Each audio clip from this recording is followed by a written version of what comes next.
Hello guys! Nandito kami ngayon sa Asyong Caviteño Restaurant. Dito sa kanilang bagong place sa Silang, Cavite.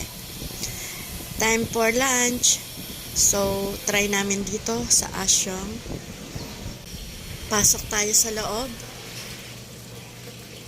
Business hours kung weekdays from 10 a.m. to 8 p.m. at kung weekends and holidays from 8 a.m. to 9 p.m.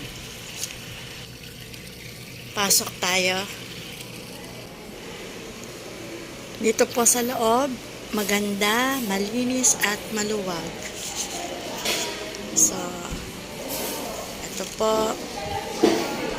Yan po ang loob. Siyempre, umorder kami ng pansit pusit, Asyong's fried chicken, crispy liempo, okoy, at iba pa.